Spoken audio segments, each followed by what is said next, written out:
Welcome to my commentary of Game of the Day from the penultimate round of this great competition. And it's getting near the end where they have the final championships. The nerves are getting there. And I'm covering a fantastic game between Sergey Karjakin and his up-and-coming, the hot property at the moment in the chess world, Alireza Firouzja.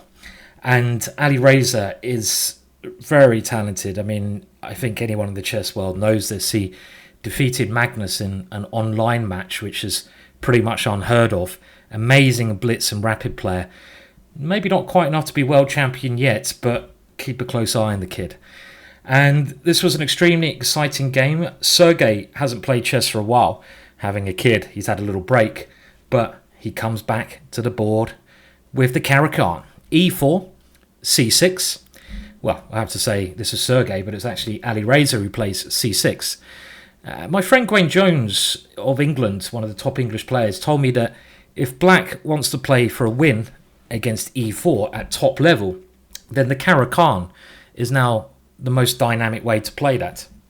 Obviously, if Black wants a safer game, he can play E5, but the Karjakin is a very good way to unbalance the position. We now have the advanced variation, which is the trend. White pushes on in the centre.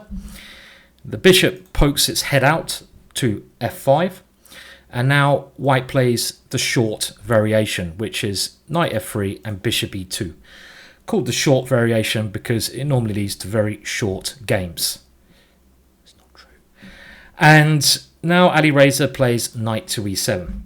Now, one thing I've always found with the Karjakin, being a French defence player, is that if Black can get into the middle game without any problems, then he generally is doing well and has a better French defence, because the bishop here is very well positioned rather than it being on C8 where it's trapped in this cage. If you can imagine that bishop in the French defence, if you know that opening, being back there, it's in this prison of pawns.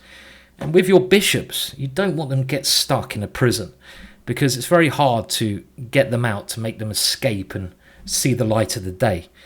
But with the bishop here, it's outside the prison, so it's a much better piece. But I did say if Black survives, and one of the problems with the Karjakin is that castling takes quite a lot of time to do. So we had now some development, and now a very logical move. Black needs to try and attack this central pawn structure, C5. And now a very Nimzovich approach from Sergey. Rather than trying to maintain his pawn structure, he immediately captures on C5. And I say Nimzovich kind of strategy. There's a famous book by Nimzovich called My System, where he bangs on about the advantages of having a pawn on E5 and over-defending that pawn with your pieces. Basically saying that that pawn is the winning pawn. He's very optimistic about this pawn, but it is a very occurring and interesting theme.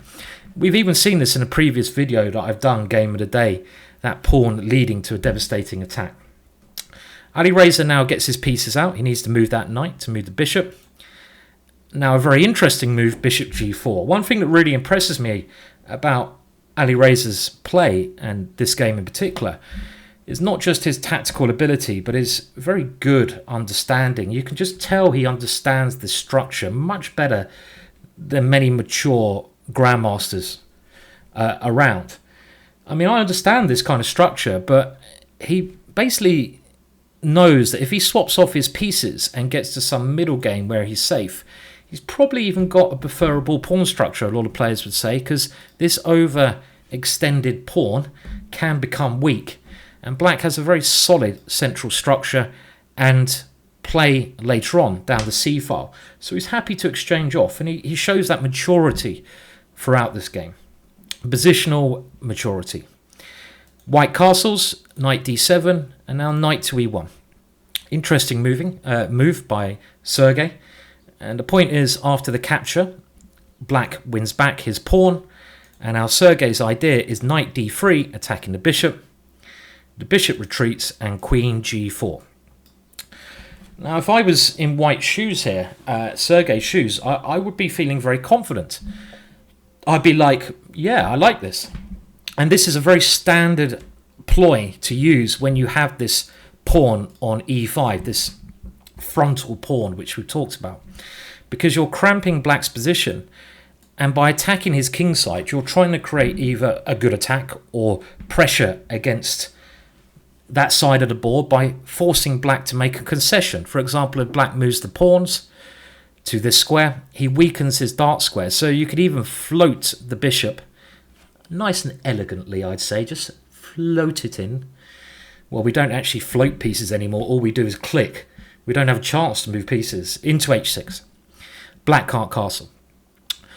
And again, Alireza just plays king f8. And I've played this kind of idea in many French defense positions, and I've nearly always got crushed. I hate playing this move. I would not be feeling comfortable with the black pieces here.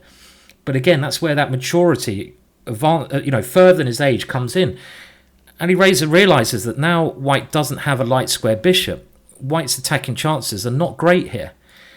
In actual fact, maybe white would not like to be castled here, so he could go h4 and swing the rook around to even f3, get another piece into the attack. And we can see throughout the game that really only white's attack has a big influence on what happens next. So the queen moves again, and now the king gets a little bit safer. White develops, black starts his counterplay against c2, and now rook on ad1.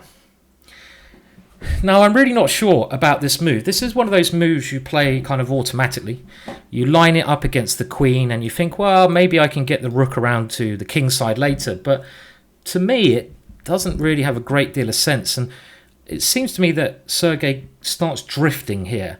And as soon as you start drifting without a plan, it can go horribly wrong. It's better to have a bad plan than no plan. It really is, because you learn from a bad plan. And this is something Spassky, ex-world champion, used to say. I mean, a move that I would probably play here, for better or worse as white, would be f4.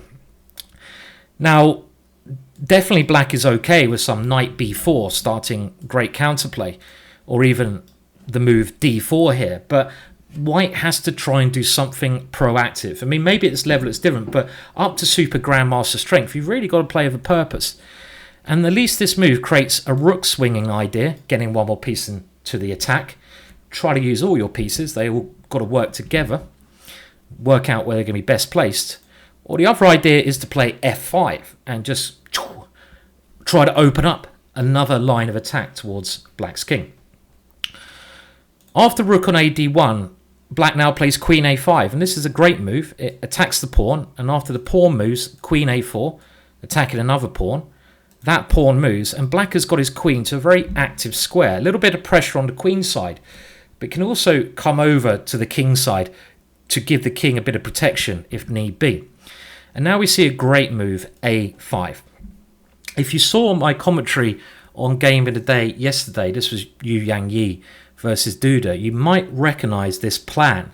It's the same theme. To get better at chess, you have to recognize patterns and then put them into motion. And this plan is called the minority attack. Black is going to use his minority of pawns, the 2 pawns, against white's majority in order actually to create some weaknesses over there. And the main plan is b5, b4, starting great play on the queen side. And this minority attack is very effective in many positions, and it's a standard approach here. White decides to swap off pieces, but black, I think, is very happy to allow exchanges because any more attacking pieces against the black king are swapped off. I mean, the thing I find quite amazing is black plays with this rook down, but it doesn't matter because white is not doing anything proactive at the moment. He's not finding any way to prove that's a bad piece. h3, again, I'm not sure how that helps. The knight comes to a better square, and now, very good move, rook c4. Black improving all of his pieces, and now this rook can even swing over to the king side.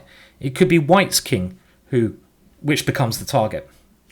So g3, stopping the swing, and now queen c6, centralizing the queen a bit better. And after the queen moves, a nice move, h5. This is trying to stop white playing a move such as g4, gaining a bit of space on the king side. g6, consolidating that pawn. And now the minority attack, b5. And I love the way that this play on both wings is coming into effect by the young player playing his much more experienced opponent. White still can't find a plan. He plays knight d3 and now g5. You give a young man a chance to attack and he will attack. And Alireza loves a bit of attacking. Queen g2 and now a mature move. And very clever move. King f8. Black kind of realizes here that he's going to try to break on the king side, probably. And his king on g8 is not so well positioned. He actually wants it now in the center where it's very solid. Potentially that will give the g file some angle as well. King to h2, king e7, and now I just wouldn't be able to play this move. I'm sorry. I'm sorry to Sergey, who's having a bad day. Everyone has a bad day. I have them every day.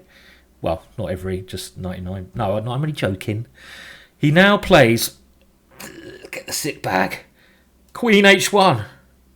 I mean, it's a really bad position because White doesn't have any pawn breaks. He doesn't have any active plans. And again, like I said before, if you don't have a plan when you're playing chess, you would just lose normally. On the other hand, Black has all these pawn breaks. It's great to have pawn breaks. b4, d4, g4, h4. And White just has to sit here and basically wait like come on, just hit me in the face, will ya? And you know what? Alireza decides to hit him in the face. He plays rook d8, not in a rush at the moment. Rook e4, very clever. Now the queen has a way in. It sneaks its way in. There's no point going for a pawn break until you've got the best position you can get.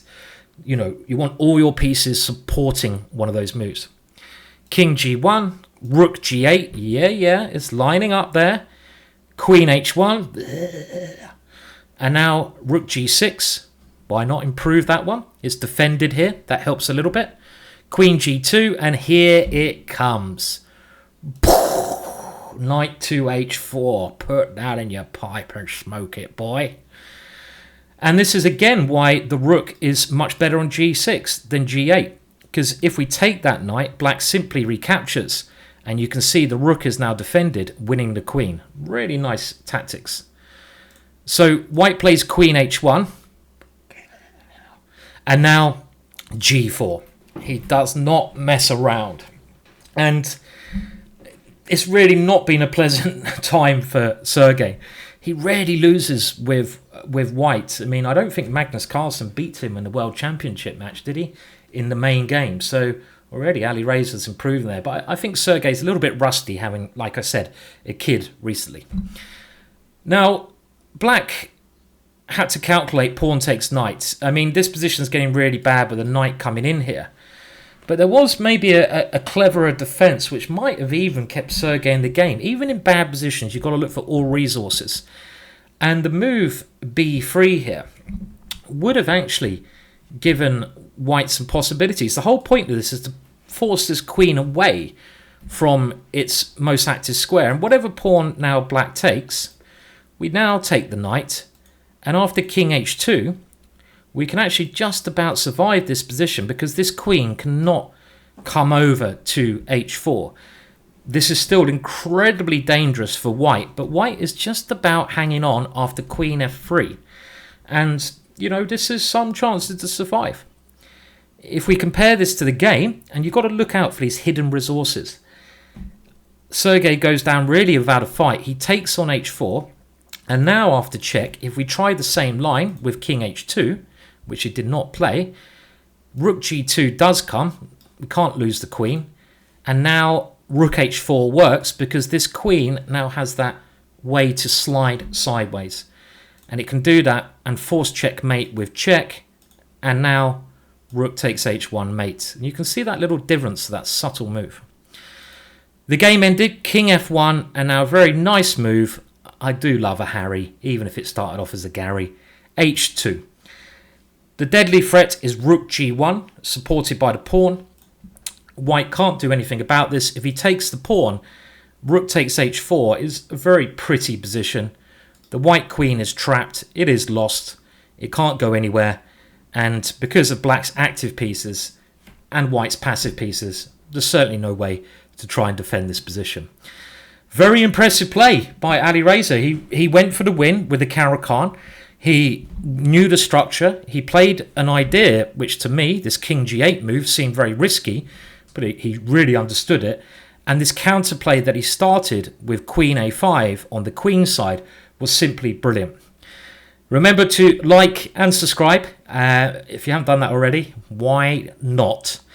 And I don't know how good this guy's going to get, Alireza, but he's going to get good. Well, he's already good. Will he be world champion? Please discuss below. Cheers. Until next time.